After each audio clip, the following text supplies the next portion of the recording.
Yo, yo, yo, how's it going, everyone? Welcome to the life and suffering of Sir Brante, our amazing character that Enoch named. Yeah, we're continuing our story. We're 4 years old, and, Brent, how would you describe our character so far? Independent and kind of just off on his own world so far. Yeah, we chose that he kind of believes in creating his own destiny. According to Enoch, we have skipped all the bonding sessions right now, so far. So, I don't know. Shows everyone that we don't really like bondage, so there you go. At least not with siblings. That's a little weird. Anyways, Mother is in her armchair, knitting woolen jackets, pants, and socks for the little one. The baby will need to be kept warm, she says. Father spends less time at home now. Mother says he's very busy with his important job. He is a judge, after all. Ooh. One day you decide to ask Mother about Stefan and Gloria. How come they're brother and sister to you, and not siblings to each other?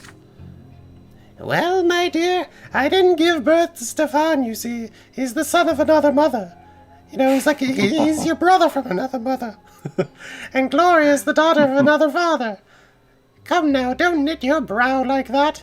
You'll understand when you're older. How is that even possible? You're all family, are you not? Several days later, Mother calls Stefan and Gloria to the sitting room. You sneak in after them. At first, Mother gets angry and asks you to leave, but then she relents. You are told to sit still, be quiet, and remember every word you hear. When you enter the temple, bow to the twins. First to the elder on the right, and then to the younger on the left. Stefan, you're a noble man to be, so walk alongside the side paved with marble, where the benches are. Gloria, you walk along the sharp side. When you're there, you must get down on your knees, each on your own side. Stefan, kiss the sword. Gloria, my daughter, then they will strike you with the lash. Don't be afraid of it. Resign yourself to the suffering it brings. It is the blessing of your lot. Geez, that sucks. Yep. Like, that is very one-sided. Gloria doesn't like the idea of the lash. There's a tense feeling in your chest as well. You were told to remember this. Will the lash strike you too one day? Oh. It sounds like this whole hierarchy is based on BDSM and beating people. It is. Oh, 100%. It's a hella kinky nation. Yeah. On the next day, they take your brother and sister to the temple. You run towards them when they finally come back. The back of Gloria's dress is soaked with blood. She's hunched a bit, sobbing quietly. Stefan is putting on airs, acting prouder than ever. Nothing else looks different about them. It's like all is the same, and yet everything has changed. Each of them has accepted their lot. Oh, our relations with Stefan Brante have gone down. That's not fun, but then again, our brother is kind of a dick, so... So I would have been indifferent. Yep. Oh, our unity has gone down. Oh, you can't create any video games then. Oh, man. Jeez Louise. Or at least the quality of our Unity video games will go down by one. Oh, man, that sucks.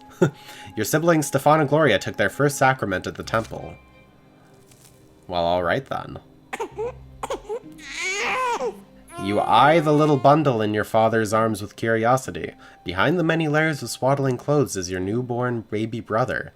Mother is glowing and smiling with joy. Stefan and Gloria are also here, all excited.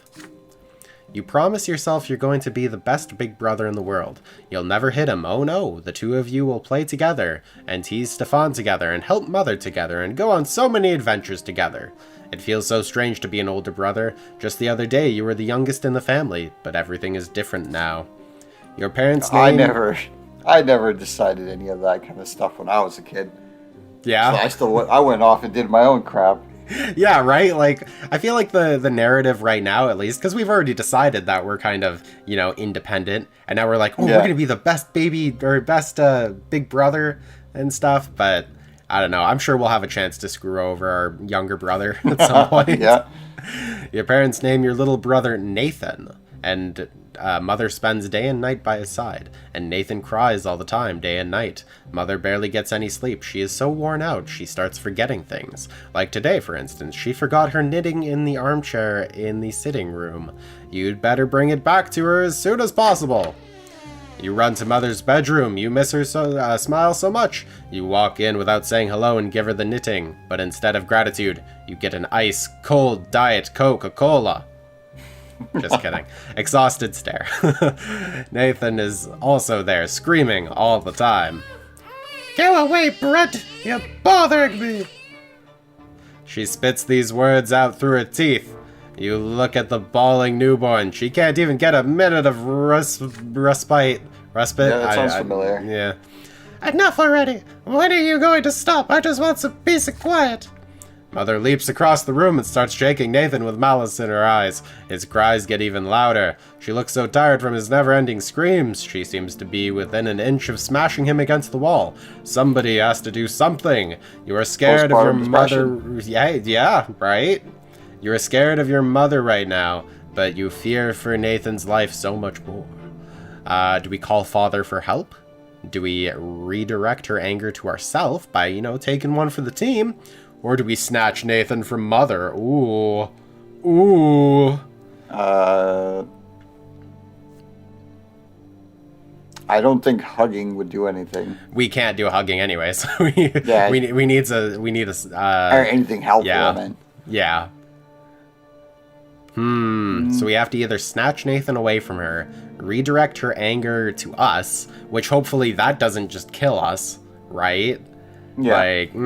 That's kind of weird. Or do we call Father for help? You run to Father's study as fast as you can to ask him to calm her down. That might be the safest option.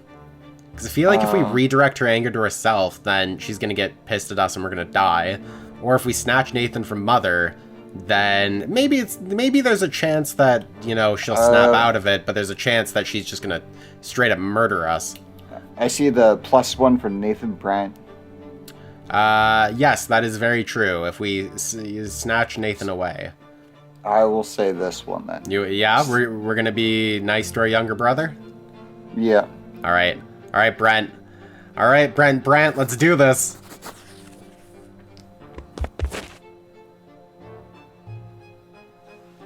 You leap at your mother and demand she give you to Nathan. She freezes when she hears those words. You snatch your little brother out of her arms. She chokes with rage and falls on the bed screaming.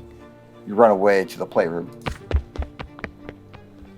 Your baby brother's heavy in your arms. He sniffles. You sway him gently, like Mother did, and quietly sing him a lullaby about the twins. Nathan calms down. As soon as he closes his eyes, you put the newborn in your bed and swear on your life that no one will ever hurt them when you are around. It's not my intention. I just wanted the +1. Yeah, I just wanted the +1, man. Shouldn't make me a better person. You hear heavy footsteps in the hallway. Father enters the playroom. He looks at you, then at Nathan, somewhat confused. You did something bigger than you today, son. It is a noble deed to protect your family, but you should have come to me. Please understand, this was my duty, not yours. He took a duty. You saved your baby brother from harm. If you feel yourself ready to take this responsibility to protect others, then maybe you could walk the path of the noble when you are older. But for now, we should bring him back to your mother. Come with me. He picks Nathan up. Your brother is fast asleep, breathing quietly. The three of you return to your mother's bedroom. Father puts Nathan back into the crib. Mother is no longer screaming. She embraces you.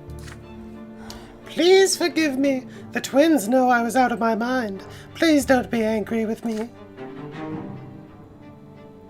You hug your mother in response. Hey, we were able to hug her anyways. Nice. Yeah. That's fun. We got our relations up with Nathan. Yeah. He looks like he's going to be the angsty one. Yeah. He looks very, very angsty, dude. Very, very, very angsty. The youngest child in the family and your only full sibling. Oh, okay. So he's like the only actual sibling we have. Okay. That is interesting. Cool. Oh, our willpower went down by 5. but I think that's okay. I think willpower is kind of just like our action points, right? So it's like, oh yeah, it's good to use them.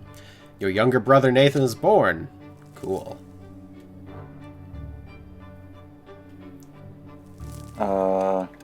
Okay. Oh. Just took a while to load. I know, right? 5 years. Yep. Oh, there we go. There's the burp we all needed. Is it still me? It is still you. Yes. Yeah. You wake up to father's touch in your... oh, jeez. You wake up to father's touch on your shoulder.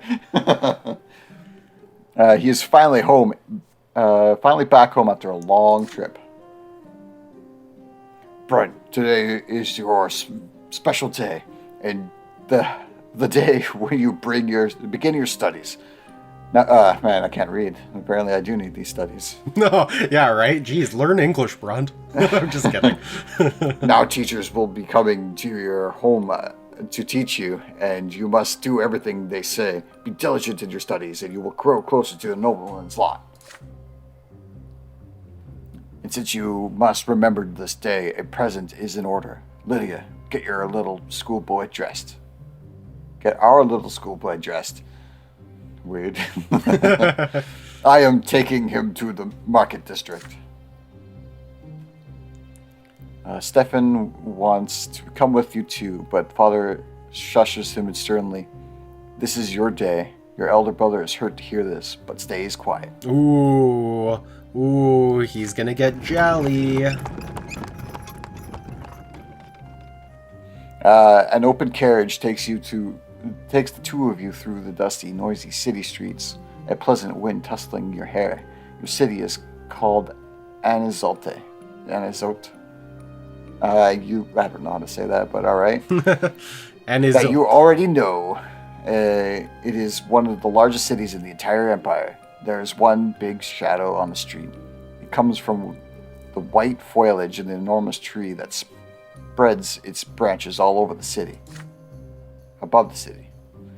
My son, did you know that the silver tree grew from the blood of a god's own disciples? It has been growing here for hundreds of years, right in our city. It cannot be damaged or burned, not even by a clergy.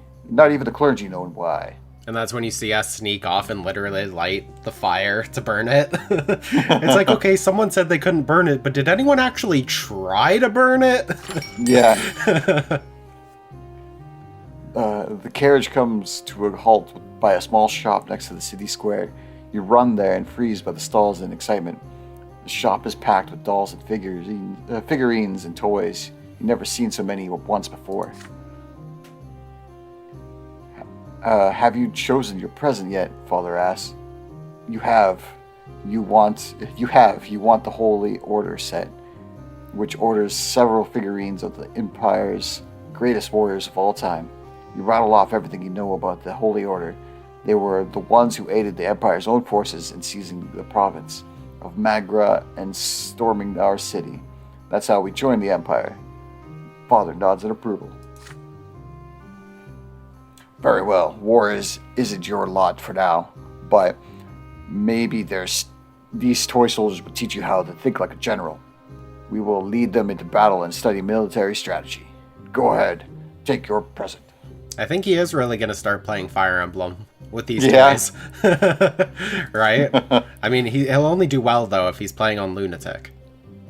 Yeah. Having said this, Father turns away to examine the books. You run to the box of toy soldiers, delirious with excitement. But there is a fancy-dressed boy in our way.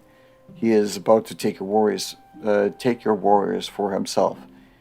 He elbows you aside and reaches for the box. Anger overcomes you and you push him from behind. Your opponent falls to the floor. Ooh. The rich boy screams so loudly everybody in the shop hears it. He hit me, he hit me. Tall tower of a man looms over you. This is the boy's father, but you feel your own father's hand on your shoulder. What happened? You press against father, and your mind more at ease. Okay, this got all blurry for a second. Oh no. Your mind more at ease now. He will protect you. Yet, Yes, you shoved the boy to the floor in front of everyone, but he tried to take your present for himself. Father turns around and faces him when he hears these words. Is this true, Brent? Did you strike down the son of a nobleman? Oh, deny your guilt? You quietly say that it was an accident? I tripped. I tripped and accidentally just punched him right in the back. Tell him the truth. You tell your father that you repaid the impudent boy in kind. Okay. Or you admit your guilt. You step between the adults and say that it was all your fault. I feel like that's probably the better option. Yeah, I'm kind of leaning towards that. Because the fact that the last time we had this type of choice with the mom, yeah, and you still get beaten up anyway. So it's yeah. So it's like, what's the point of not like taking just telling the action? The truth. Yeah. So if you're gonna admit the guilt and the truth, it's basically the same thing. So might as well take the better of the two. Exactly. So we'll admit our guilt. Yeah. Okay, let's do it.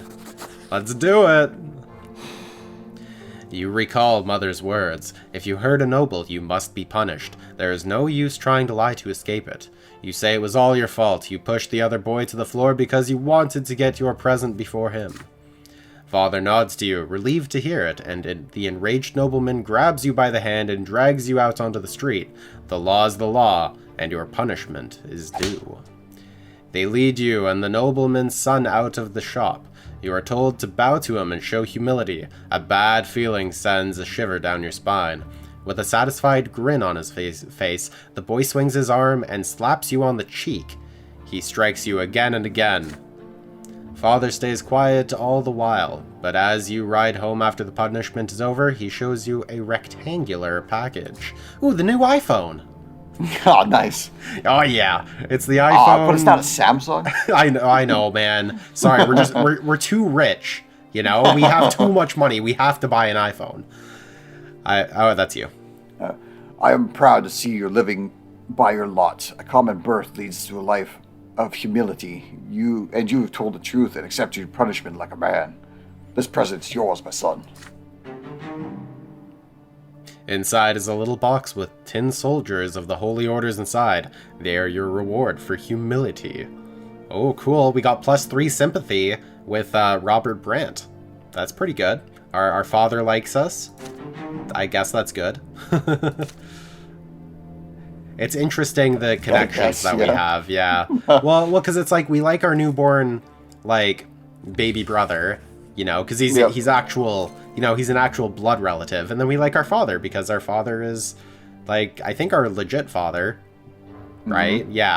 Yeah. Yep, it should be.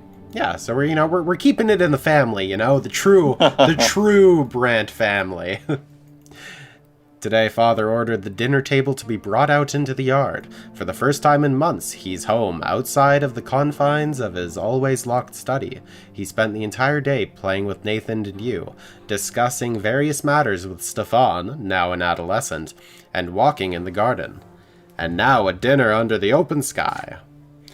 Your entire family gathers together, with Father at the head of the table, smiling. He asks each of you about your studies. Nathan climbs up on his knee and recites a counting rhyme in a funny, sing-song voice. Stefan mentions that his fencing teacher praised his accomplishments. He rises from the table together with Father to show his skill in a practiced duel. Next comes Gloria's turn. She stands on her chair and recites a lengthy prayer by heart. Mother showers your sister with praise. Father chuckles quietly, hiding a smile in his mustache. When your turn comes, you recite all the ranks in the Legion, from common soldier to high commander. Stefan listens to you with a skeptical look on his face. Night slowly falls, but the servants ensure that the yard is well illuminated. You don't feel cold in the dusk tonight. It feels good, yet so important. All of you are finally together, sitting at the same table. No fighting, just smiles. No arguing, just pleasant small talk. Then a servant approaches Father with a letter in his hand. He reads it in the dim light, and each line gradually washes the smile off Father's face until only a stone-cold mask remains. And then it's, you find out that it's Stone Cold Steve Austin? Is that it? Steve Austin? Is that Just the guy? smashing some beers. And... Yeah. Oh, man. Mother looks at Father with an unspoken question in her eyes. Gregor Brante is coming back to Anazot. He is the head of a family, my father. Ooh, our grandpa's coming. Grandfather's return. Your grandfather Gregor Brant returned to the family home from the capital. Oh boy. Ever since the news of grandfather's impending arrival, there has not been a single day when the house has not been cleaned or decorated. Your parents anxiously make sure everything is in order. They tell you to wash your face and hands after walks and scold you for leaving books on the floor.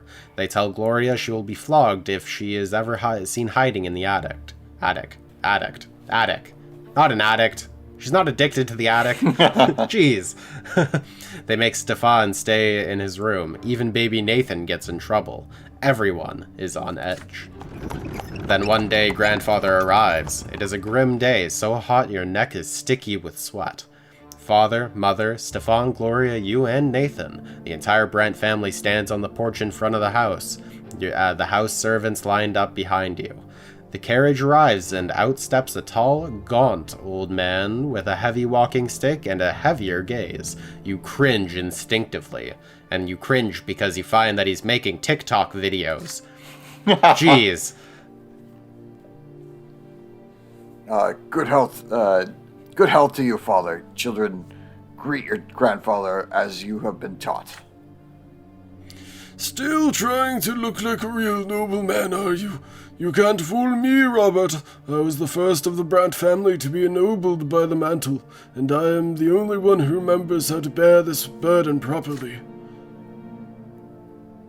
I live honorably by my lot.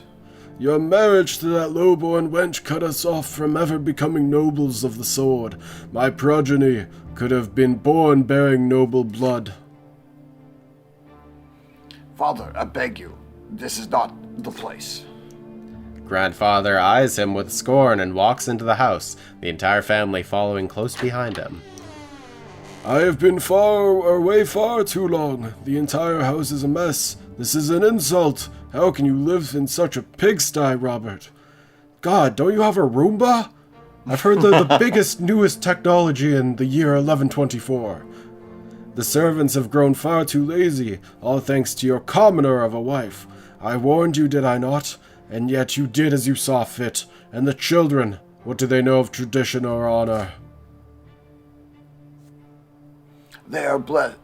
Damn it, I copied you. They are blessed. They're being raised. Okay, I don't know why I said blessed. They are being raised in a virtuous family, father. And now you're speaking like a lowborn who's content to live in humility. Twins willing, now that I am here, this will not happen again. I am taking your oldest son to the capital.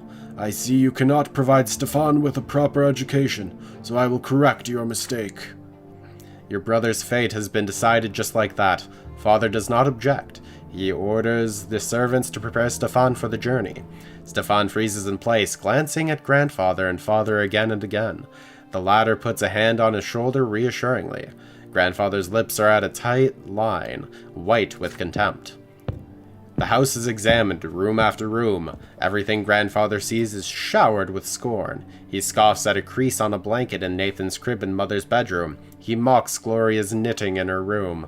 The door to your room is next. What is this? Robert! 10 soldiers in your younger son's room! He was born a commoner. I won't have him daydreaming of battle. Grandfather seizes the box containing the 10 warriors of the Holy Order. Your father stays silent. Anger and fear boil within you. This is your big present from the first day of your studies. It means so much to you. But if he's, what if he's right? What if you need to prove your right to command the toy soldiers first? Grandfather shakes his head in disapproval and shoves the toy box into the roaring fireplace. If you wait too long, they will melt in the flames.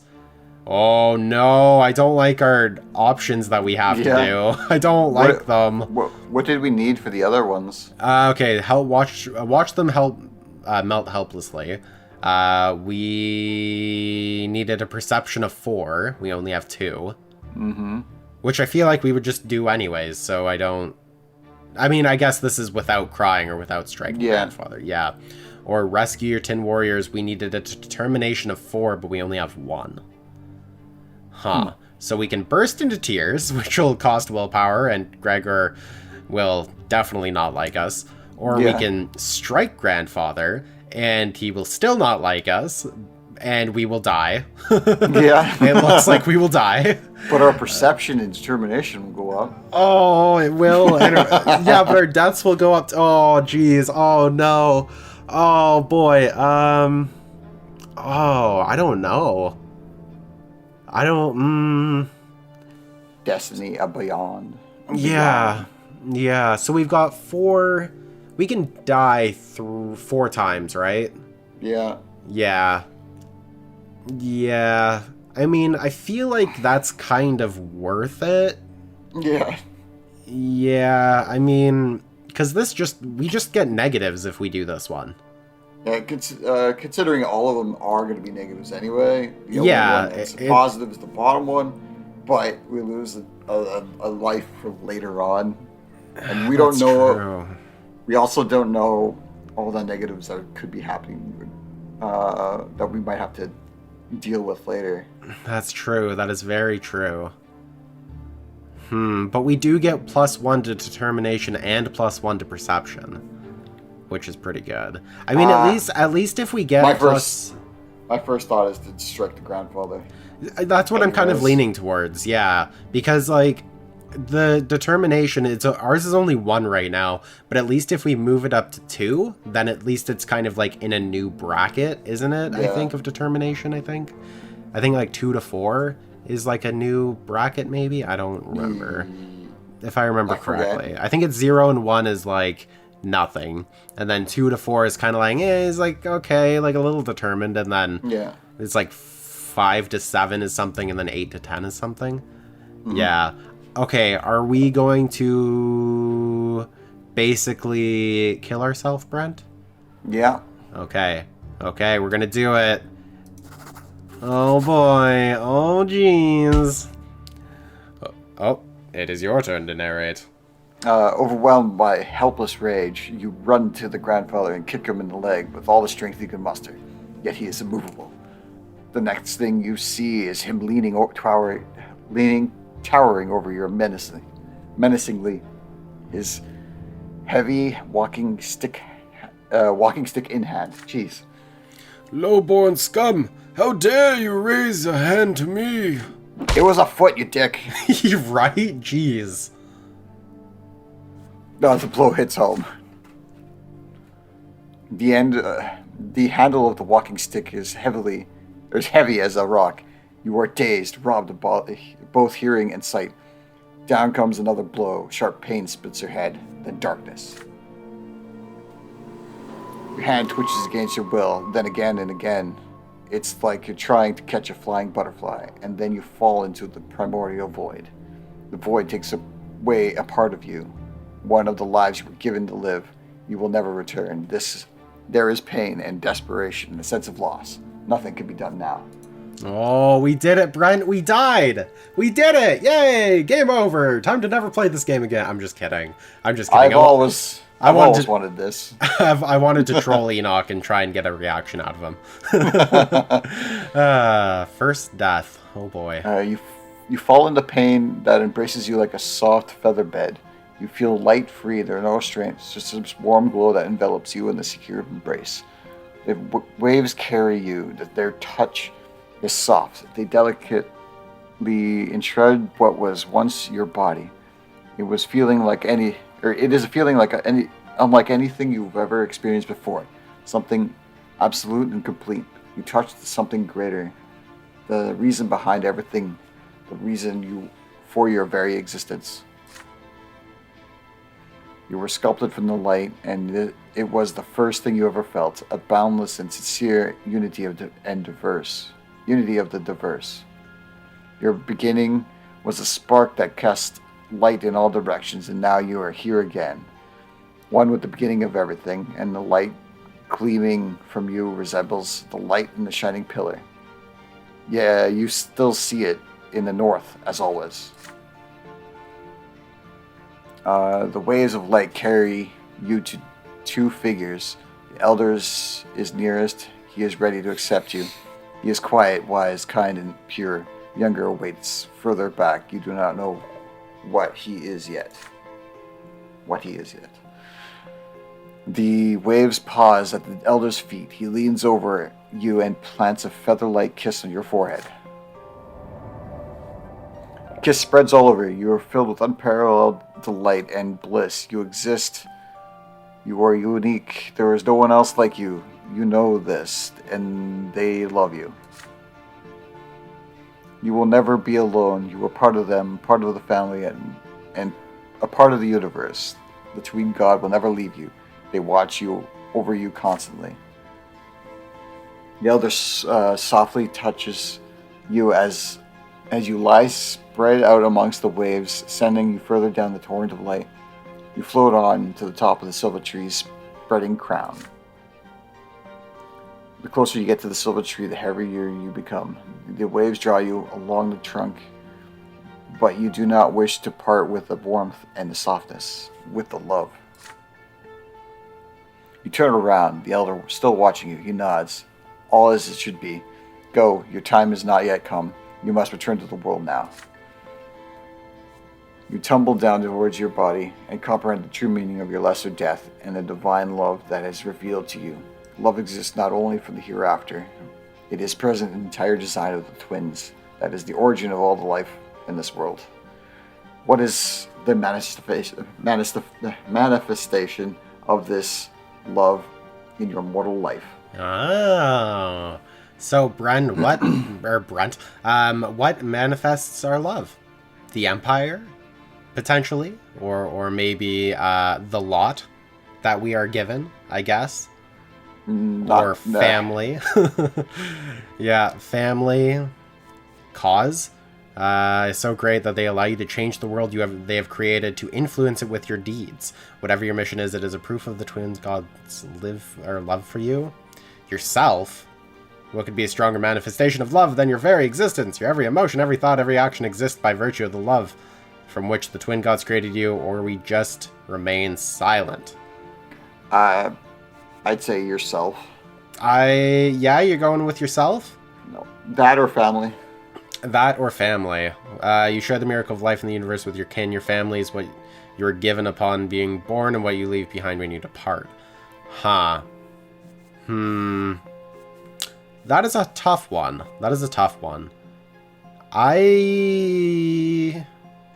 What was cause again? To change the world they've created, to influence it with your deeds. Whatever your mission is, proof. Yeah, that one's a little out of character for us. I don't know. I mean, our family kind of sucks. Yeah. But I guess they are family, right? They can't be great. Yeah. But ourself, I mean... That one goes in line with our character. I feel like that... Most. Yeah, I feel like that, because we've always tried to... We've been trying to be our own independent person, right? Yeah. Like, we're gonna shape our own destiny, and we're gonna do this and that, and blah, blah, blah. I think I'm leaning more towards yourself. Yeah, the one I'm most against is Lot. Yeah, the gods have given you a clear mission in this world, thus gifting you your very being. This is the manifestation of their love for you and for all living things. Yeah, no, I don't really like the lot where I have to get whipped and beaten and killed for standing up for myself. Yeah, that's the thing, right? It's so stupid. So yourself? We're going to do yourself, Brent? Yep. All right, we're going to do Brent self. All right. A sudden comprehension of the love with which the entire world is imbued illuminates your mind, but then it fades away and vanishes. You regain the sensation of your flesh. It is heavy and unwieldy. It lacks that lightness, that light. It is a burden. It is smothering you. You gasp for air, your chest expands painfully. You feel as though your lungs are about to burst. The stagnant odor of the crypt fills them, revolting but so real. You are back. Yes, we did it! I'm Arnold. Do what? I'll be back. Oh, I'll be back.